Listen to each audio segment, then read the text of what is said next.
promotional work for global response consulting. Okay, or you're in entertainment or whatever. You might be a boxing promoter or whatever promotional work you do. Once you've extended your time, your talent, with your human faculties, your human resourcefulness, could you do it without your reasoning, your human rationale, your human logic, or your human intellect?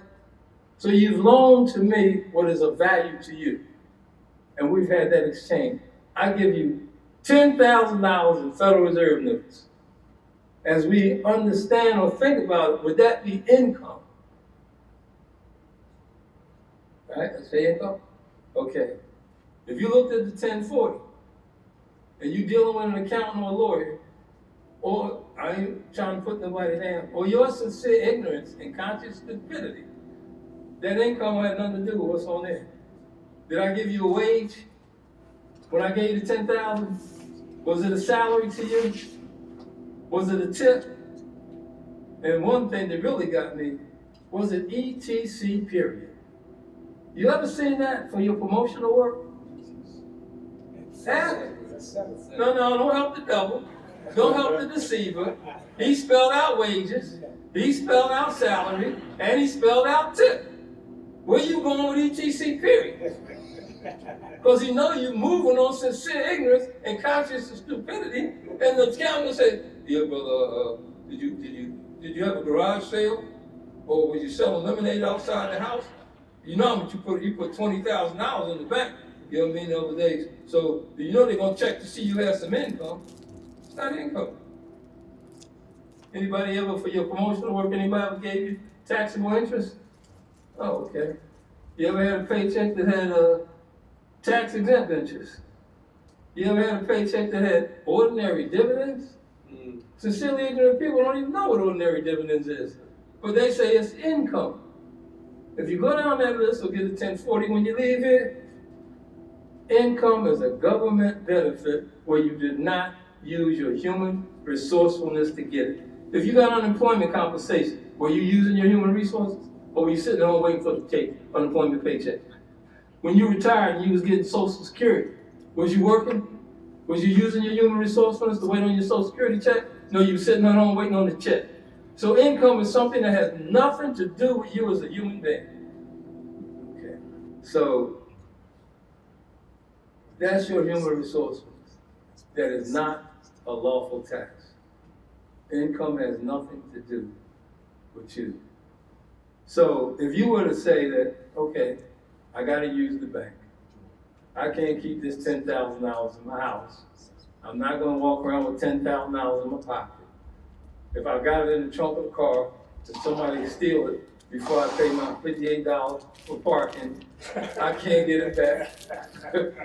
If they know I'm taking $10,000 home, the judge going to rush me or come in now. My family is threatened.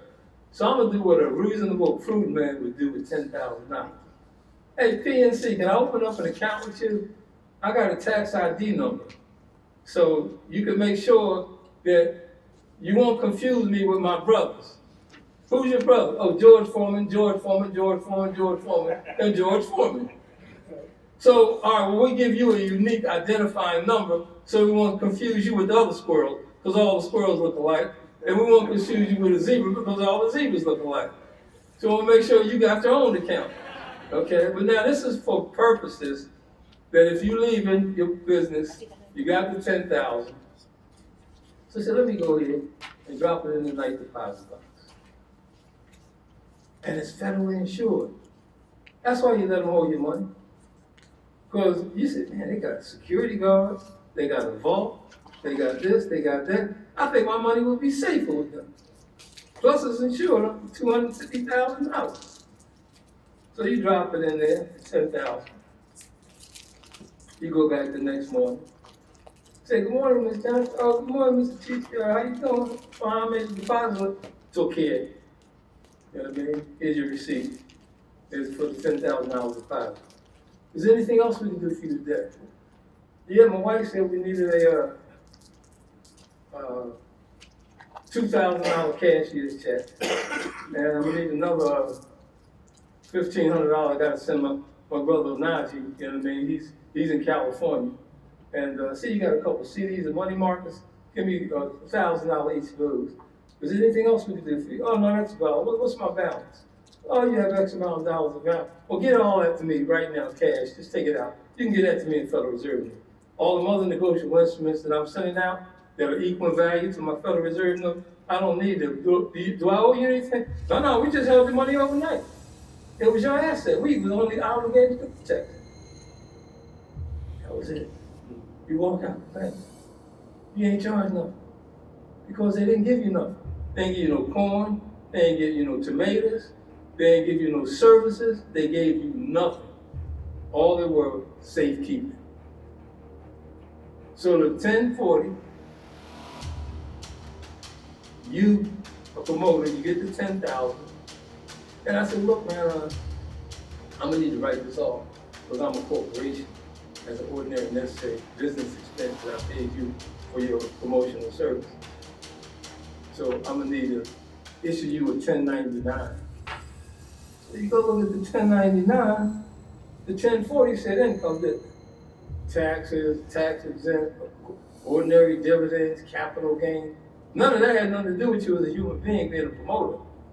So the 1099 is gonna say number 7. Non-employee compensation. Compensation don't say nothing like income. Income is a government benefit that you ain't do nothing as a human being for.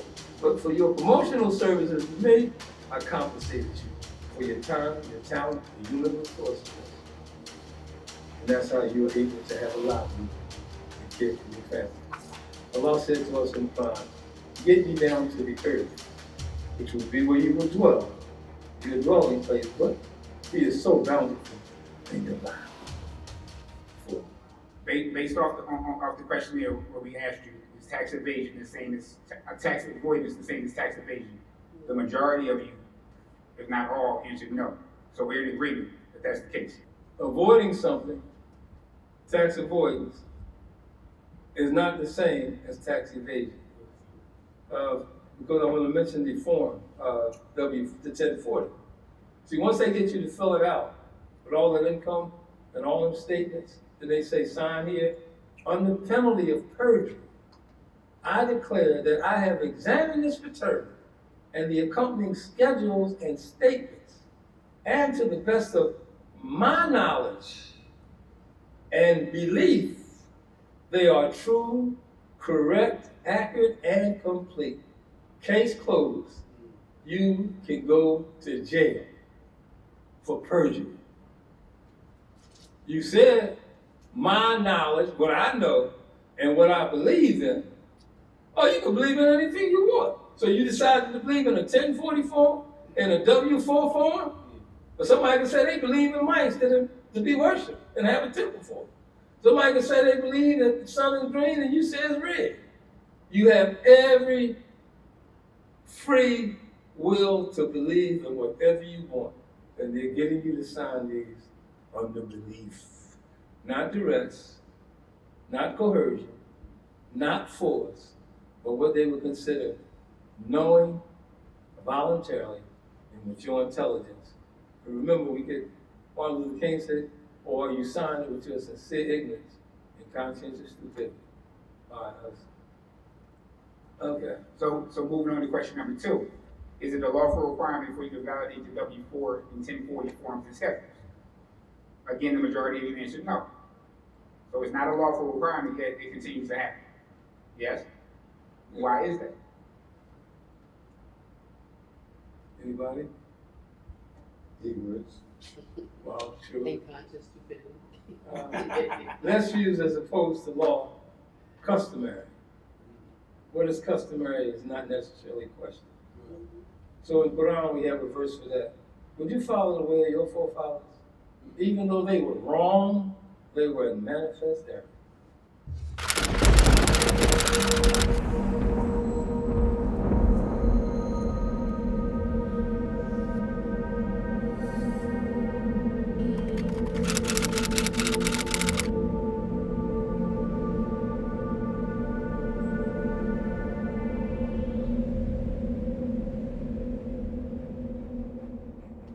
Because of what? They didn't have the cyberspace. They didn't have cell phones, they couldn't text nothing. They couldn't even read books. Would you follow the way of those before us, who were not in this modern time? They didn't have to deal with no W-4 forms, 1040s, mortgage fraud and all this other stuff we got over here. Definitely not the Internal Revenue Service. So the ones that we think the big ones, big dogs, the IRS. And I like to mention that I was studying 2012, their annual report. I'm showing you forms that are trash, but you don't know how to respond. They collected listen now, because we talk about fundraising to do something for our families. And we're filling out forms and letting them withhold money that we don't keep in our family. Okay? $3.1 trillion from over 400 million sincerely ignorant and conscientiously stupid people. And they spent $48 for every $100 to do it. The IRS is the best when it comes to being a deceptive debt collector that ever existed. So that's why my services, I always use the word avoid. It's perfectly lawful to avoid something. If you have already declared under penalty of perjury that what you say, your accountant said, I want 9,000, or your accountant filled out everything, you testified that it was all true, then you're telling them this is what I owe you. You see? They say, okay, well, the Treasury Department is looking for the IRS to do their books. And they get a form from you talking about under penalty of perjury, I declare all this is true. So they tell the IRS, go get my money, man. Secretary of Treasury, go get my money. Did anybody force him to fill it out? No. They have a gun at his head? No. Was he coerced to sign it? No. He said it's all true and correct. That's all we need then. We ain't never got to go to court. No fact or truth can be tried in a court. For what? There's no controversy. There's not even a dispute. You signed it. Customarily. Not because it was the law. Because everybody around was doing it with never question. So what I learned is that the old saying, we don't read. Recite and read are two different things.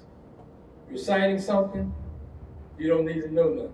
I don't even have to call a parent sincerely ignorant and consciously stupid. But he's reciting. Somebody answer the door. Somebody answer the door. He did that enough. Somebody answer the door. Somebody answer the door. Ring, ring, ring. Somebody answer the phone. Ring, ring. Somebody answer the phone. Two different sounds. That's what words are. Sounds. So when the parent hears it, he responds. But he don't know what a door is or a telephone. You don't need it. You don't need to know what you recite. You're just a parrot mimicking back sound. So we just parrots mimicking back with a gun in the back. Now read is different. Say, when they tell you caution, read carefully before you sign it. Now they just instructed you, when they go back and look at it, did you sign this? Yeah, but it's fraud, or I didn't see that, or hindsight is 20/20. No, he said, read. Didn't we tell you to read? Didn't we tell you to carefully examine, study, and investigate it until it reached your mind with understanding that it was of value, of substance, of benefit, of creditworthiness to you as a human being and your own self? And that's what the court think you did. That's what we're gonna hold you, that you did it, you read it. Yeah, man, I read that, man, I ain't reading that no more. Oh, well, what I did is a notice, statement of refusal without dishonor in lieu of signing IRS Form 1040, U.S. Individual Income Tax Return, a collection of invalid information forms to validate under penalty of perjury. Ahmad Shuib, a natural person, I'm a consumer. I'm private, I'm a sole proprietor, I'm not a corporation, I'm a non-employee of any government agency, laboring independent contractor, that's what you did. I'm a laboring independent contractor in the private sector in the Union of the States and having always been residing in the sovereign state of the Union in New York State, if you know. Okay? Not as a United States government employee and not as a U.S. citizen, individual, alien, or non-alien for the purpose of this notice to the Department of the Treasury, Internal Revenue Service. I do assert all rights and being the owner, authorized representative, the authorized signer, and the authorized user without any contract obligation of my named commercial property, Ahmad Shuib. Your name is your property. Okay. Your name is your property. So this is how I've designed the responses that we make and to all these so-called agencies of fiction, artificial persons. He a Muslim.